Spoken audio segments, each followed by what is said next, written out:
Come, Holy Spirit, come fill my heart, refresh my soul. This is your season of grace with your host, Patrick Henry Edet. Get ready for Grace Revolution. Let's introduce another personality. As usual, let me present the curriculum vitae of that person, the CV of that person. Let me present the profile of the person. The person is originally from a nation. Originally from a nation which in God's list of nations is branded rejected. One of the nations that God rejected, one of the nations that God was against. In fact, one of the nations that God had forbidden people, his people, had forbidden them from getting married to them, from intermarrying with them. The person is from one of such nations. So it's from a nation that gives her rejection as a national identity. Gives her rejection as a national identity. So by virtue of the person coming from that place, the person was already rejected in the blessing of God, rejected in the grace of God. That's the person we're going to talk about today. That's number one thing in the profile of that person. The second thing, the person became a widow at a very young age. As if rejection was not good enough, the person became a widow at a very young age. In fact, the person was too young to have a child. Before the person would have the first child of her life, she had become a widow. That's the person we are talking about. And we are talking about the power of choice. Last week we saw somebody who had every good thing working for him, but failed. Today perhaps we are looking at somebody who had everything working against her, and then she succeeded. You already know what I'm talking about. Praise God. This person had no tangible proof, had no evidence that the future had anything in stock for her. There was nothing. She faced a future that seemed empty. She faced a future that looked hopeless and bleak. She faced a future that was not attractive in any sense. This is the person I'm talking about. So in case you are facing a future that seems bleak, right now where you are, you have been rejected, or where you are, you have been excluded. When people are talking about blessing, nobody mentions your name. When people are talking about family background that people can marry from, nobody calls your name. You see, there are some people like that. They just wake up every day and curse their family background.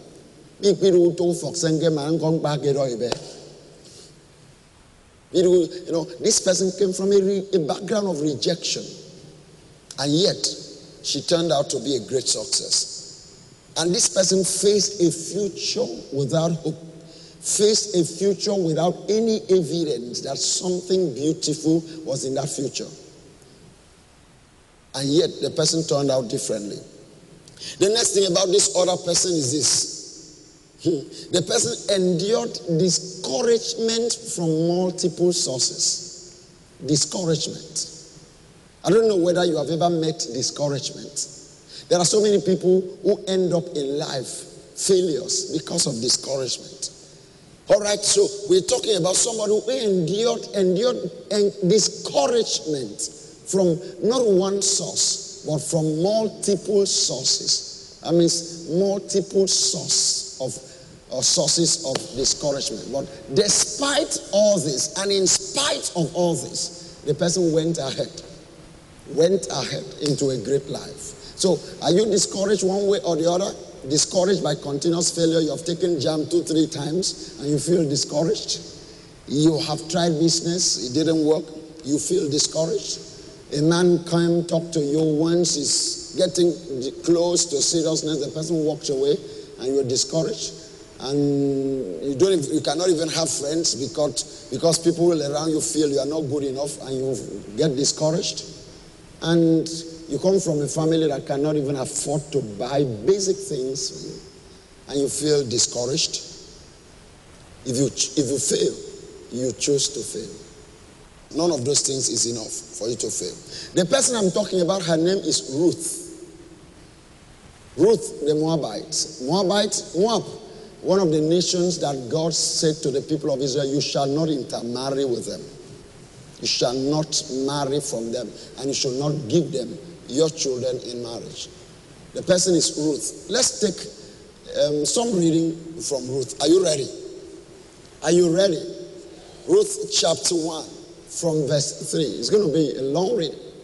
Ruth chapter 1 from verse 3. Now Elimelech, the beginning of chapter 1 from verse 1 talks about that there was a famine in the land in Bethlehem. In the days of the judges, there was famine in Bethlehem in Judah. So Elimelech with his wife and his 2 sons went to live for a while in the country of Moab. Next verse, the man's name was Elimelech. You already know. Next verse. Now Elimelech, Naomi's husband, died. She died. And she was left with her 2 sons. They married Moabites. They married Moabite women, one named Orpah and the other Ruth. Can I hear you say Ruth? That's it. So that's the Ruth we are talking about. After they had lived there about 10 years, both Mahlon and Chilion, that's the 2 sons of Elimelech and Naomi, also died. These guys died like the father. And Naomi was left without her 2 sons and her husband. Praise God. I said, praise God. Then she heard in Moab that the Lord had come to the aid of his people by providing food for them. Naomi and her daughters-in-law prepared to return home from there. With her 2 daughters-in-law, she left the place where she had been living and set out on a route that would take them back to the land of Judah. Now, this is the turning point. Everybody in life has this turning point. Something that tells you, sleep a little bit more. Something that tells you, you don't need to move forward. Like my friend, can you relate with, we are going to relate with this. There's always something. Something that speaks in familiar language. Let's see what spoke to Naomi. And you will find out what speaks to you. Praise God. With her 2 daughters-in-law, she left the place where she had been. We have seen this. Living and set back and set out on the road that will take them back to the land of Judah. Next verse. Then Naomi, this is the verse. Naomi said to her 2 daughters-in-law, and this is, Naomi can be anything. I don't know how she speaks to you. Go back, each of you, to your mother's home. Go back. You can never become anything in life until you cross this moment. In marriage, you must come to the point that you cross this moment. To graduate with A, so many excellent students cannot make A. So many. There are many great students, great intellectuals that cannot make A. They cannot graduate. They have excuses. There is always something telling you don't go forward. In business, you see young people, a lot of men and young women, they just start business. You must come to a point that something tells you, stop here and go backward.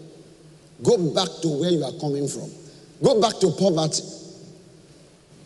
Go back to sin. Everybody, every Sunday, people come, I accept Jesus Christ as my Lord and Savior. From this day forward, in the name of Jesus Christ, amen and amen.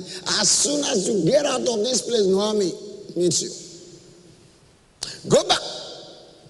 Go back to that fornication. Go back to adultery. Go back to talking. Go back to useless life. Go back. You cannot be saved until you cross that moment.